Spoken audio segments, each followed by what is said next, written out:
Mutual fund में हमने अभी तक शेयर बाजार वाले mutual fund, bond mutual fund दोनों के ऊपर बात कर लिया, बट अब हम एक ऐसी कैटेगरी के बारे में बात करने वाले हैं जहां पर आपको खुद से बैठ के डिसाइड करने की जरूरत नहीं है कि भाई कब म्यूचुअल फंड में, शेयर बाजार में पैसा लगाए, कब बॉन्ड्स के अंदर पैसा लगाए, कब दोनों को चेंज करें, कब इस पूरे पोर्टफोलियो को मार्केट कंडीशन के हिसाब से मैनेज करें।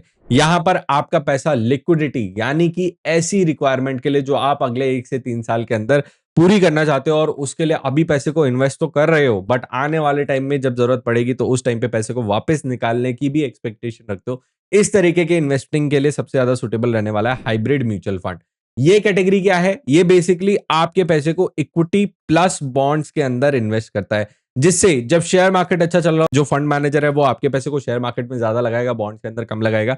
जब बॉन्ड्स अच्छा कर रहे हो, शेयर मार्केट की एक्सपेक्टेशन ज्यादा अच्छी नहीं लग रही है, आने वाले टाइम में शेयर मार्केट ज्यादा रिटर्न बना के नहीं देने वाला है, उस टाइम पीरियड में आपके पैसे को बॉन्ड्स में ज्यादा लगा के शेयर मार्केट से प्रोटेक्टेड रखेगा। ये हो गया हाइब्रिड बॉन्ड म्यूचुअल फंड का बेसिक कॉन्सेप्ट। अब इसके अंदर अलग अलग कैटेगरीज एग्जिस्ट करती है और उनके बहुत सारे फायदे हैं। इनको मैं एक एक करके आपको दिखाना शुरू करता हूं, जिससे आपको अंडरस्टैंडिंग डेवलप होगी और इनके फिर मैं आपको एग्जांपल भी दिखाना शुरू करता हूं। अगर कैटेगरीज के अंदर बात करेंगे तो यहाँ पे सबसे पहले निकल के आता है इक्विटी सेविंग्स फंड, जिसके अंदर जनरली 10 से 15% इक्विटी शेयर बाजार के अंदर पैसा लगाया जाता है और बाकी पैसा 80 से 85% जो पैसा है वो बॉन्ड्स के अंदर लगा के रखा जाता है।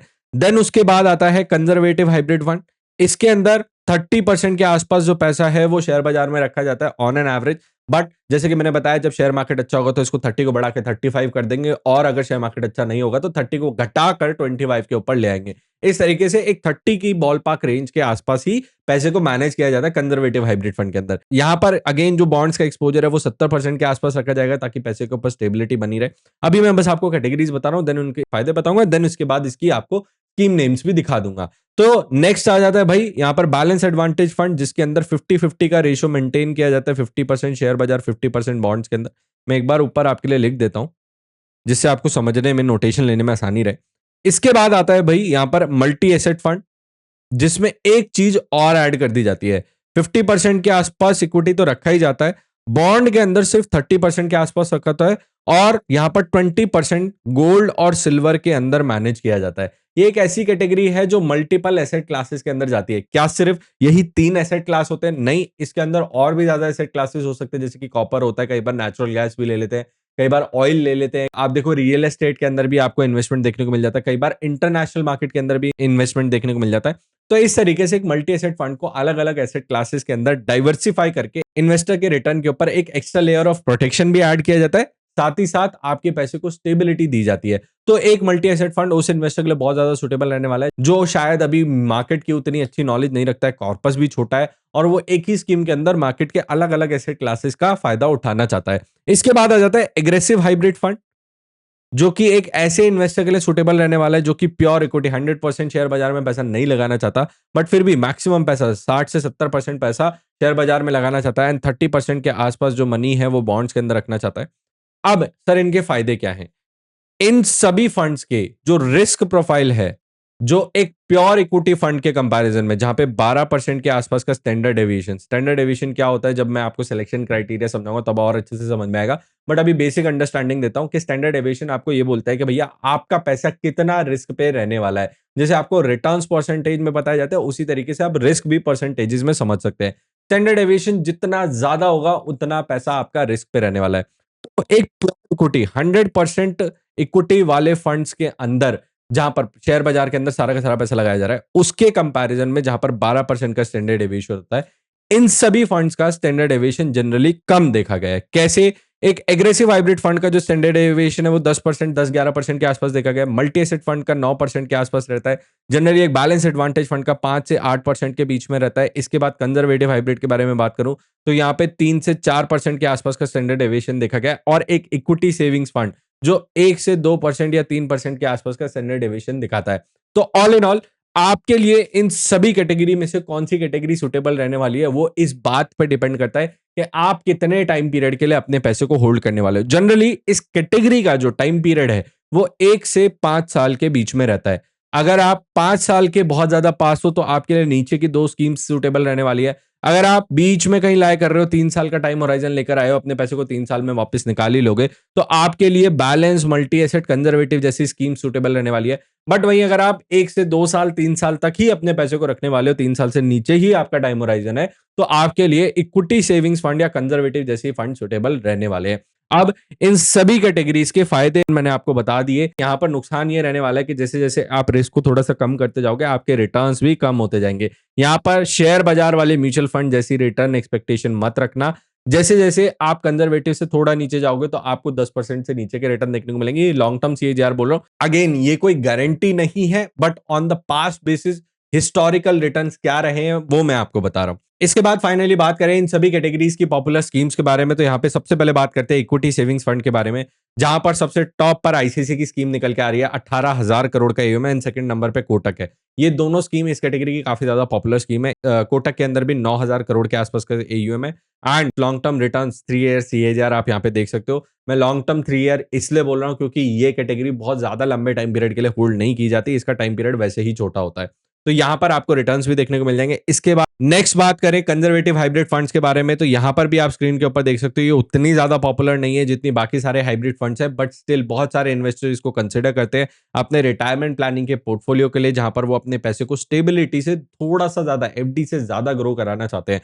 तो उस केस में आप देख सकते हो एसबीआई कंजर्वेटिव हाइब्रिड फंड है, आईसीसी रेगुलर सेविंग्स फंड है, एचडीएफसी हाइब्रिड डेट फंड है। अलग अलग नाम है बट कैटेगरी सेम रहने वाली है। आपको यहाँ पे ये देख के चलना है कि इन सभी स्कीम्स के अंदर 30% से ज्यादा पैसा आपका शेयर बाजार में ना लगाया जाए। नेक्स्ट बात करते हैं बैलेंस एडवांटेज फंड के बारे में, जो कि अगेन बहुत बड़ी पॉपुलर कैटेगरी है। इंडिया के अंदर बहुत सारे इन्वेस्टर रिटायरमेंट के पॉइंट ऑफ व्यू से, अपनी लिक्विडिटी के पॉइंट ऑफ व्यू से, एसडब्ल्यूपी इनकम जनरेट करने के पॉइंट ऑफ व्यू से इस कैटेगरी को कंसिडर करते हैं, जिसमें सबसे बड़ी स्कीम जो आज की डेट में निकल के आ रही है 1 लाख करोड़ के एयूएम के साथ एचडीएफसी बैलेंस एडवांटेज फंड है। अब कंपेयर करूं, जैसे कि मैंने बोला कि बैलेंस एडवांटेज फंड 50-50 का रेशो लेके चलता है, तो एचडीएफसी जनरली मैंने देखा है कि वो 60 से ऊपर ही अपने रेशो को रखता है।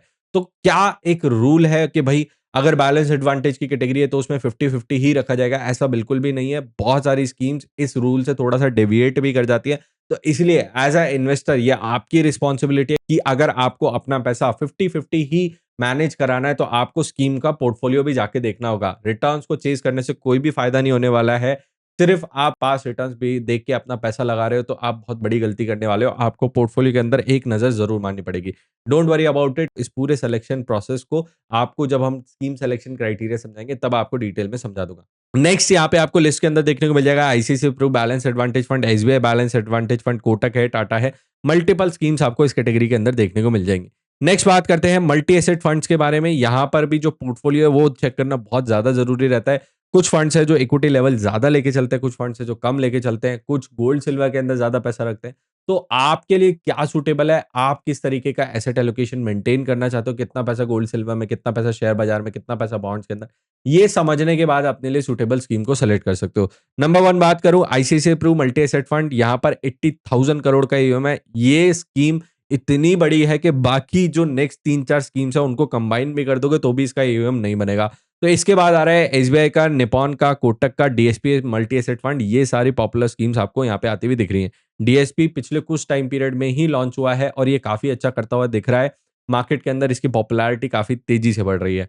नेक्स्ट मैं बात करना चाहूँगा एग्रेसिव हाइब्रिड फंड्स के बारे में। यहाँ पर भी आप स्क्रीन के ऊपर देख सकते हो कि सबसे बड़ी स्कीम इस कैटेगरी की एसबीआई की इक्विटी हाइब्रिड फंड है, बट उसकी परफॉर्मेंस उतनी ज़्यादा अच्छी आती हुई नहीं दिखी है जितनी बाकी सारे एग्रेसिव हाइब्रिड फंड्स की आती हुई दिखी है। टॉप पर यहाँ आईसीआईसीआई का एग्रेसिव हाइब्रिड फंड आता हुआ दिख रहा है। एचडीएफसी अगेन एयूएम ज़्यादा काफ़ी अच्छा है, बट उतनी अच्छी परफॉर्मेंस मेरे को पास में ज़्यादा नहीं दिखी है। इसके बाद डीएसपी है, कैनरा रोबेको है, मिराई है, काफ़ी सारी स्कीम्स इस कैटेगरी के अंदर भी आपको देखने को मिल जाएंगी। तो ओवरऑल ये तो थे हाइब्रिड फंड्स, बट इसके अलावा मैं एक और चीज यहां पर कवर करना चाहता हूं विच इज आर्बिट्राज कैटेगरी, जिसके अंदर शेयर बाजार को यूज करके शेयर बाजार का 0% एक्सपोजर रखा जाता है। जी हाँ, आपने बिल्कुल सही सुना।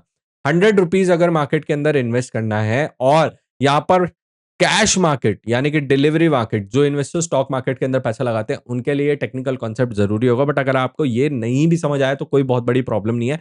आप सिंपल यहाँ पे कॉन्सेप्ट समझ लो। तो कैश मार्केट के अंदर मैंने 100 रुपीज का बाइंग कर लिया और फ्यूचर मार्केट के अंदर जाके इसी 100 रुपीज को सेल कर दिया। तो बीच का जो गैप है वो मुझे एफडी के बराबर का या रिस्क फ्री रिटर्न मार्केट का जो 1 साल का रिस्क फ्री रिटर्न है, 3 महीने का, 6 महीने का रिस्क फ्री रिटर्न है, वो मुझे बना के दे देता है। तो इस रीज़न की वजह से आर्बिट्राज फंड उन इन्वेस्टर के लिए बहुत ज़्यादा पॉपुलर है, जो आज की डेट में 30% से ज़्यादा की टैक्स स्लैब के अंदर आ रहे हैं। उनके लिए एफडी एक टैक्स एफिशिएंट ऑप्शन नहीं है। रिस्क फ्री रिटर्न अगर उन्हें बनाना है, यानी कि शेयर मार्केट का बिल्कुल भी एक्सपोज़र नहीं लेना है, उस केस में आपको अपना टैक्सेशन भी ध्यान में रख के चलना पड़ेगा। एफडी, बॉन्ड्स, डिविडेंड्स ये सारी चीज़ें सैलरी टैक्स स्लैब के हिसाब से आपको टैक्स की जाती है। इस रीज़न की वजह से एक हाई इनकम इंडिविजुअल जिसका टैक्स ब्रैकेट काफ़ी ऊपर आता है, उसके लिए आर्बिट्राज फंड एक रामबाण इलाज होने वाला है, जो कि अपने पैसे को शॉर्ट टर्म लिक्विडिटी के लिए, शॉर्ट टर्म मतलब 1 साल से नीचे की लिक्विडिटी के लिए पार्क करके रखना चाहता है, उनके लिए आर्बिट्राज फंड काफ़ी ज़्यादा सूटेबल रहने वाले हैं। सो होपफुली आज इस लेसन के अंदर आपको काफ़ी हद तक क्लैरिटी मिली हो कि हाइब्रिड फंड किस पर्पस के लिए एग्जिस्ट करते हैं मार्केट के अंदर, आपके लिए कौन से सूटेबल होने वाले हैं, कितना पैसा शेयर बाजार, कितना पैसा बॉन्ड्स के अंदर लगने वाला है, गोल्ड सिल्वर के लिए कौन सी कैटेगरी आप कंसीडर करके चल सकते हो। ये जो पूरा पोर्टफोलियो या ये जो स्कीम्स हैं, वो काफ़ी ज़्यादा सूटेबल रहती है आपके लिए शॉर्ट टर्म लिक्विडिटी जनरेट करने के लिए, इनकम जनरेट करने के लिए, पोर्टफोलियो को स्टेबिलिटी देने के लिए और ओवरऑल पोर्टफोलियो के रिस्क को नीचे लेकर आने के लिए।